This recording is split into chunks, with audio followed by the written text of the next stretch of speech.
নীলদা, ও নীলদা, কই তুমি? হ্যাঁ রে কাকা, কি হয়েছে এরকম করে চিল্লাচ্ছিস কেন? নীলদা, তোমার সাথে দেখা করার জন্য একজন লোক এসেছে, ড্রয়িং রুমে বসে রয়েছে। তোমার সাথে কি একটা জরুরি আলাপ করবে বলে। আচ্ছা বেশ, তো ওনাকে বসতে বল, আমি আসতেছি।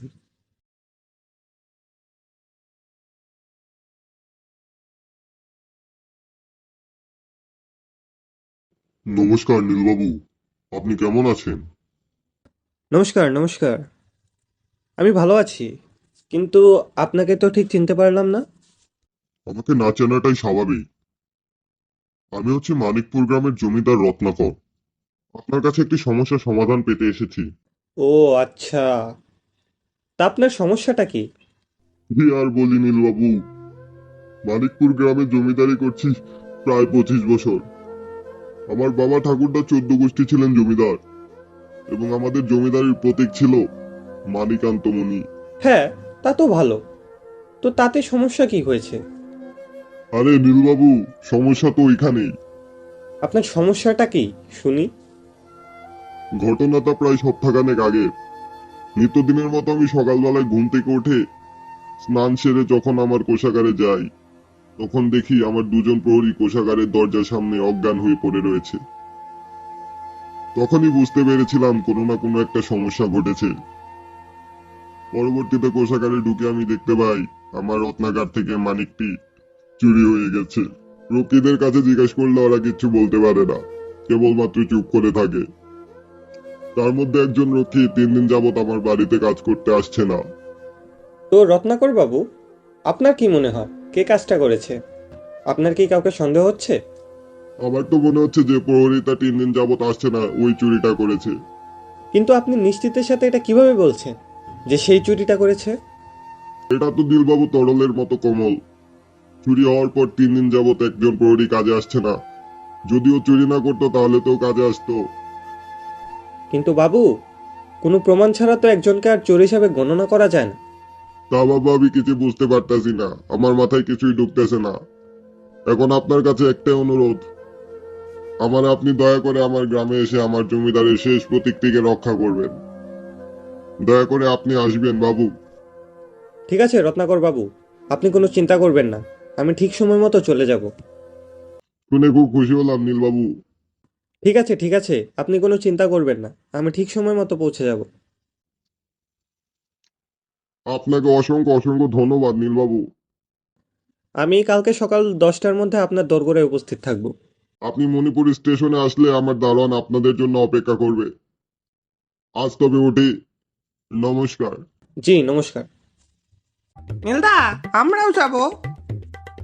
হ্যাঁ হ্যাঁ নীলদা, আমরাও যাব। আচ্ছা বেশ বেশ, এখন আর চেঁচামেচি করিস না তো, তোদেরকেও নিয়ে যাব। এখন যা, ঘরে গিয়ে পড়তে বস। এ, পড়তে বস? সারাদিন শুধু পড়া পড়া। আরে বাকারে, শরীরে শক্তি না থাকলে পড়াশোনার কোনো দাম নেই রে। এ কথাটাই আমি নীলদাকে কখনো বোঝাতে পারি না। মনে বড়ই কষ্ট রে, মনে বড়ই কষ্ট।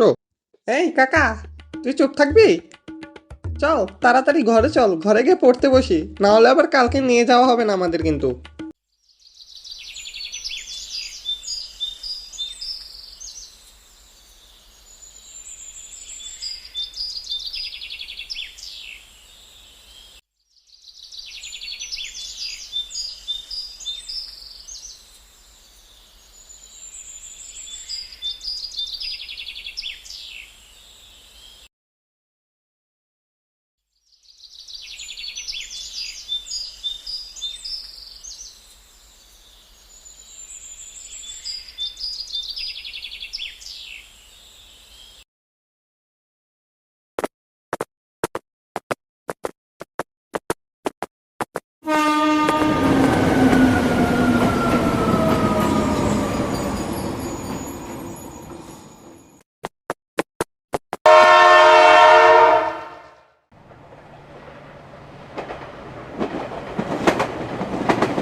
নীলবাবু, আপনি এসেছেন? হ্যাঁ, রসের গন্ধে চলেই আসলাম আপনার বাড়িতে। তা আমাকে ঘটনাস্থলে কি নিয়ে যাওয়া যাবে? হ্যাঁ নীলবাবু, অবশ্যই নিয়ে যাওয়া যাবে, চলুন।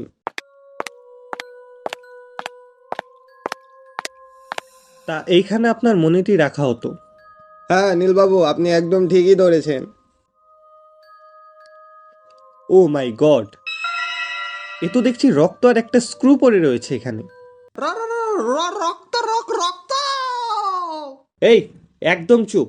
কে আছো? বাঁচাও আমাকে, বাঁচাও, আমারে মেরে ফেললে রে বাবা, রক্ত! চুপ না থাকলে গাঁটটা মেরে একবারে বাঁশ ধারে ফেলে দেবো। নীলদা, তোমার কি এটা সত্যি রক্ত বলে মনে হচ্ছে? দাঁড়া রে বাঁকা, দাঁড়া, একটু ভালো করে ঘেটে দেখতে দে। I C. আচ্ছা ঠিক আছে রত্নাকর বাবু, আমার যা দেখার ছিল আমি দেখে নিয়েছি। ঠিক আছে নীলবাবু, চলেন আপনাদের অতিথিশালায় নিয়ে যাই।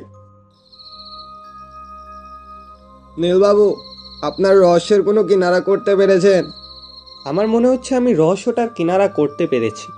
হ্যাঁ বলুন নীলবাবু। একটু কাছে আসবেন, কিছু কথা ছিল। কারণ দেওয়ালেরও কান রয়েছে।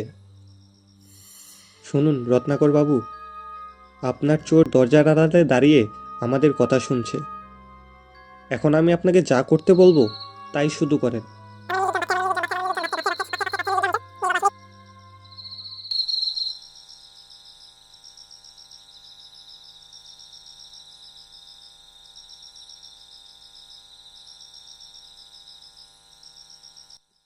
কে কে কে কে কে কে রে কে কে কে কে কে? গোসাই, তুই শেষ পর্যন্ত কিনা তুই আকামটা করতে পারলি? আমাকে ক্ষমা করে দেন বাবু, আমি আমার লোভ সামলাতে পারিনি। তুমি আমার এতদিনের বিশ্বাস নষ্ট করে ফেলেছিস। ছি গোসাই, ছি! তুমি কাজটা কিভাবে করতে পারলে? যখন শুনতে পেলাম আসল হিরেটা আপনার সিন্ধুকে, তখন আমি সেটা চুরি করার জন্য এসে পড়েছি। আমাকে ক্ষমা করে দেন বাবু। ক্ষমা? তুমি যে অন্যায়টা করেছো সে অন্যায়ের কোনো ক্ষমা হয় না। তোমাকে আমি এত স্নেহ করেছি, তারপরেও তুমি আমার স্নেহের মর্যাদা রাখোনি। ছি গোসাই ছি। বাবু, আপনি কিভাবে বুঝতে পারলেন যে ওই আসল চোর? আর আপনার কি বিচক্ষণ ক্ষমতা, কত তাড়াতাড়ি একটা রহস্যের সমাধান করে দিলেন। এখানে বিচক্ষণতার কোনো বিষয় নেই, শুধুমাত্র একটু চোখ কান খোলা রাখলে আশেপাশে যা ঘটছে সব কিছু টের পাওয়া যায়। রসের কেনারাটা আমি তখনই করতে পারি যখন আমি দেখতে পাই সেই রুমের রক্ত এবং একটি স্ক্রু পড়েছিল।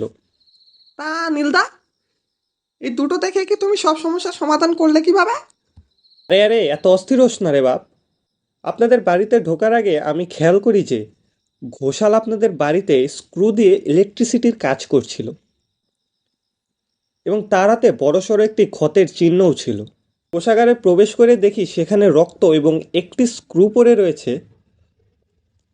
তখন আমি বুঝতে পারি যে এই কাজটা ঘোষালের হতে পারে। তখন আমি নিশ্চিত ছিলাম না। তখন আমি এই চালটা চালি আর ঘুঘু নিজে এসে চালে পা দেয়। Jesus for Nilda! Hip hip hurra! Jesus for Nilda! Hip hip hurra! আরে আরে, করছিস কি? থাম তোরা, থাম। যাই হোক, এত বড় রহস্যের একটা সমাধান করে দিলেন আপনি। আমাদের জমিদারির ইতিহাস ঐতিহ্য রক্ষা করেছেন আপনি। আপনাকে তো এত সহজে ছাড়ছি না আমি বাবু। আগামী যতদিন খুশি আপনি আমার বাড়িতে অতিথি হিসাবে থাকবেন এবং বিশাল খাওয়ার আয়োজন করা হবে। হা হা হা হা হা হা হা হা হা হা হা হা। তাই নাকি রে কাকা? হা হা হা হা হা হা হা হা হা হা হা।